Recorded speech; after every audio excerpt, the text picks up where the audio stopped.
Just Start is here again para bisitahin naman ang Nest Cafe. Dito lang yan sa may bayan ng Tanay.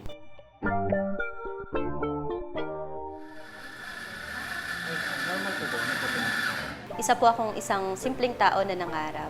Isang stay-at-home nanay na naghahanap ng purpose sa life. Kasi naniniwala ako na hindi lang ako pang bahay na nag-aalaga ng pamilya.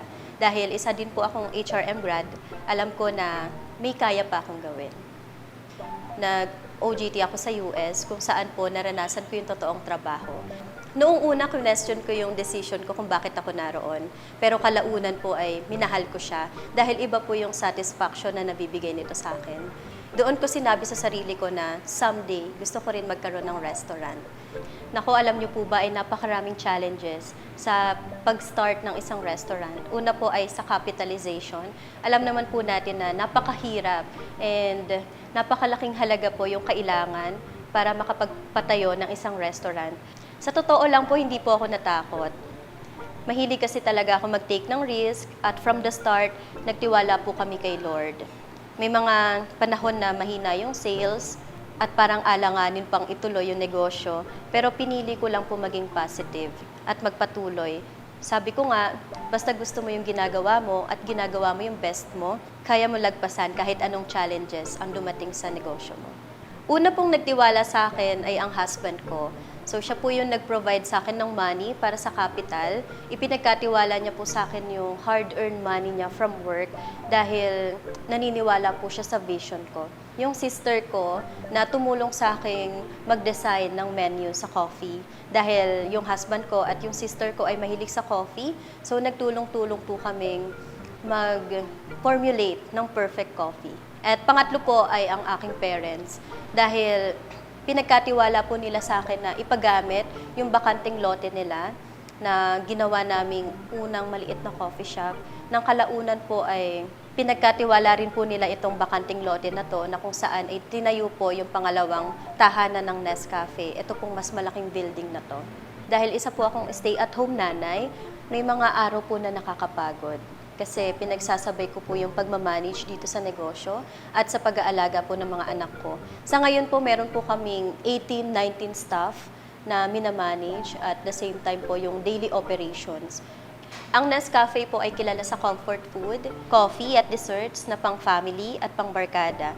Meron po kaming signature drinks, pastas, rice meals at dessert na paulit-ulit pong binabalikan ng customers. Isa po sa pinakasikat namin ay ang carbonara. At may backstory po talaga yon.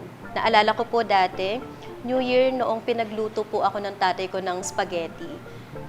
I think 2 kilo po yon, pero wala pong kumain. Kasi sabi nila hindi raw masarap.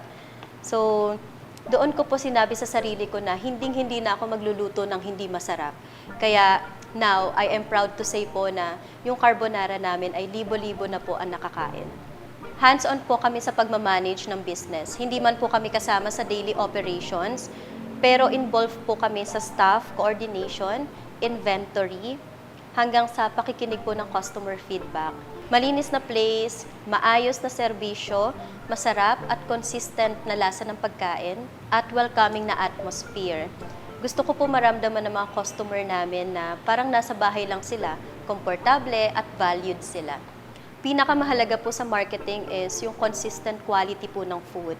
Siyempre, pag masarap, na-satisfied po yung customer, ipagsasabi niya po yan sa iba. Yun po yung power of word of mouth.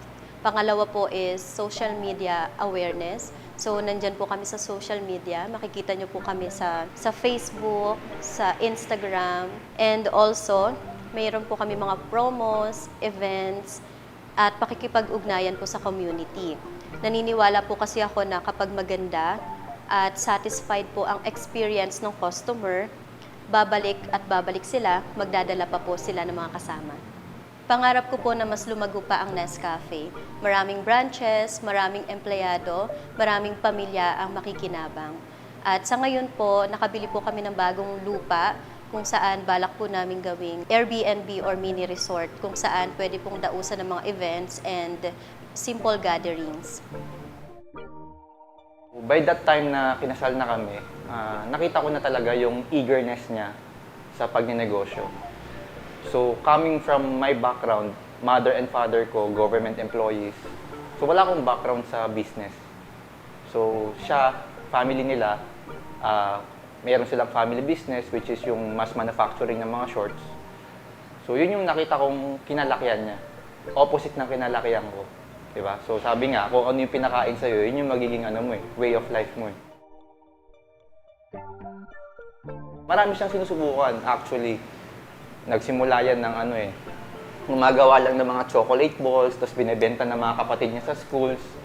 Kasi hindi siya sanay ng hindi kumikita. Hindi namin siya kinita agad ng ganun. So with the help of her parents, yun, nakita nila yung potential na mayroon kaming mga customers, pero yun nga, maliit lang yung place namin. So they decided na to help us. So sila yung nag-fund ng building.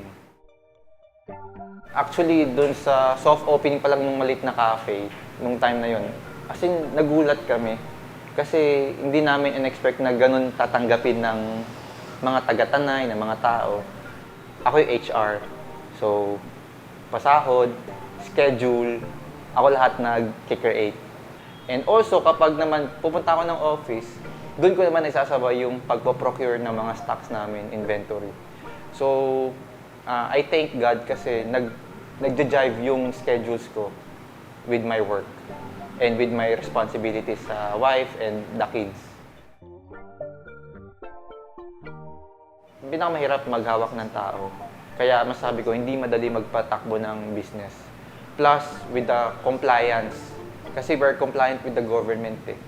With all the benefits, with the tax, with the SSS, pag-ibig. Unang-una, yung stocks namin laging well-prepared. Yun kasi yung sa akin personally, ultimate goal ko na hindi kami maging sold out as much as possible. Kasi especially kung may mga dadayong customers, then dumating sila, sold out yung product namin. Which happens din naman sa iba. Pero kami, make sure namin na almost all the time na dating sila, well-prepared kami. Doon, nag-start ako sa French press pa lang, hanggang sa AeroPress. Mga manual brewing, mostly black coffee lang talaga na-enjoy ko. Nung una po, nakailang supplier din kami, pero ngayon stick na kami, nandyan lang sa Tanay. Dati kasi, coming from Caloocan pa, Pasig. Ngayon, buti may nakita na po kami na nandito na sa Tanay. Sila na din mismo yung nag-roast. Fresh talaga. Hindi kami lumalagpas ng 1 month yung roasting date niya, or yung beyond 1 month na roasting date para yun kasi yung binabalik-balikan din ng iba. Actually, nung una medyo alanganin ako, medyo people pleaser kasi ako or overthinker. Nung una, parang natatakot ako na baka magustuhan kaya nila yung matapangan kaya sila masyado. Actually, may mga ganun naririnig po kami, matapang masyado or what. Pero yung iba kasi, yun yung binabalik-balikan ko sa amin. Na parang, dito tayo kasi mas lasa yung kape, hindi masyadong matamis. So, yun, minenday na lang po namin kung ano yung pagkakakilanlan din talaga sa coffee po namin. Welcome to Nescafe! Ako po si Lady Ness, ang owner ng Nescafe. Iniimbitahan ko po kayo dito sa Nescafe, located sa Tanay, Rizal. Follow nyo rin po kami sa aming social media platforms. Makikita nyo po kami sa Facebook and Instagram. We are also offering events. We are catering birthdays, weddings, christening, anything, any events na meron kayo, kaya po naming i-handle. And also, we are offering coffee carts, pastry carts, and flower carts. Meron din po kami. And this is Nescafe. Welcome po kayo sa aming coffee shop.